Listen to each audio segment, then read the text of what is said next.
Сәлем баршаңызға, менің YouTube каналыма қош келдіңіздер. Бүгін міне осындай баклажаннан лазанья жасайтын боламыз.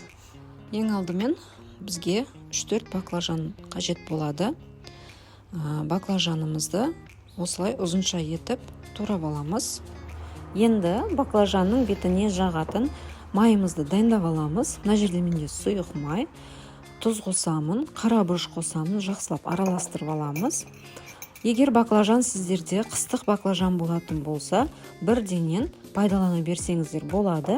Егер жаздық баклажан болатын болса, міндетті түрде суға салып қоямыз, кішкене ащысы кеткенін күтеміз. Содан кейін ғана пайдалана береміз.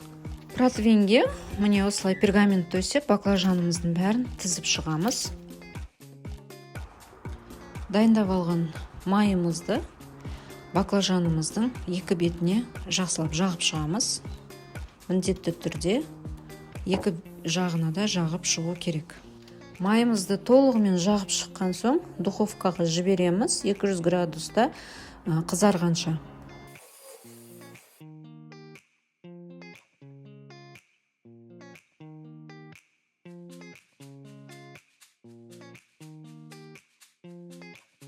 Енді начинкасын дайындаймыз. Сол үшін бізге ыдысымызға сұйық майымызды құйып аламыз. Мына жерде менде сарымсақ және пияз бар. Екеуін қуырып аламыз.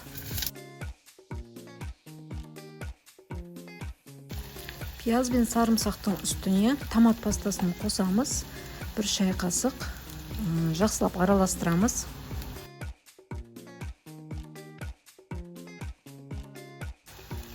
Келесі фаршымызды саламыз. Фаршымыз бізде қатты майлы болмағаны дұрыс. Менде сәл майлырақ болды. Ештен кетпес.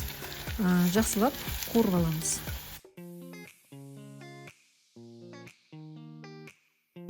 Фаршымыз қуырылып жатқанда көкөністерімізді дайындап аламыз. Міне менде помидорымды осылай екіге бөліп, үкіштің көмегімен осылай өткізіп аламын. Қабығына дейін қабығын өткізбейміз. Қызыл және көк болгар бұрышын 4 бұрышты етіп көбіктеп турап аламыз, дайындап аламыз.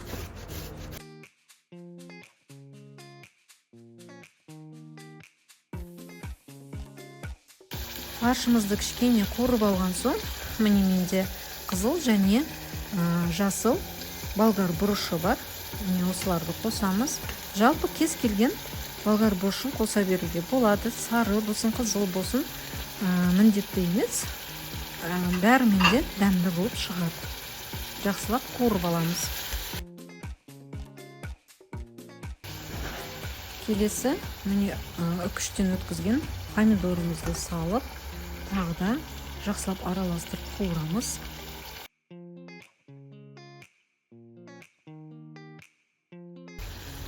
Келесі дәміне қарай тұз, қара бұрыш, қызыл бұрыш қосып, араластырып жақсылап, және баяу отқа қойып, бетін жауып, бұқтырып, фаршымызды пісіріп аламыз.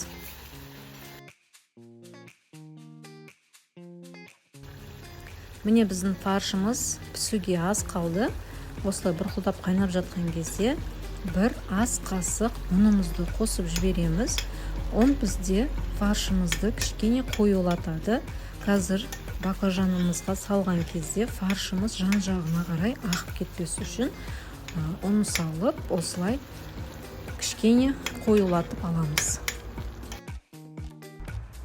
Міне біздің баклажандарымыз осылай пісті.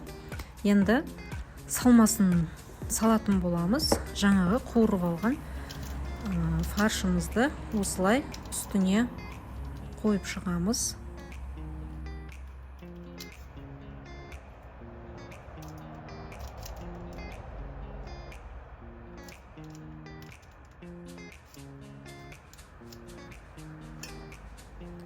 Келесі баклажанымызды қоямыз үстіне, және тағы да үстіне салмасын салатын боламыз.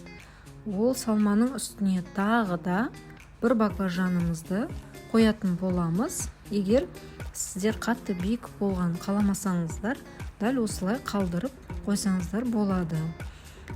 Мен қазір үстіне тағы бір баклажан қойып сіздерге көрсету мақсатында жасайтын боламын.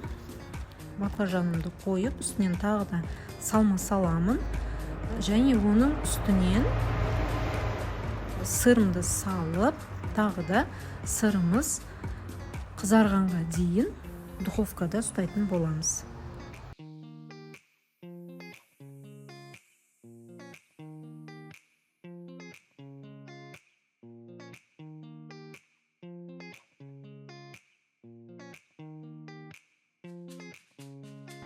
Міне баклажандарымызға осылай салмамызды салып аламыз және үстіне үкіштен өткізілген сырымызды саламыз. Сыр менде моцарелла сыры.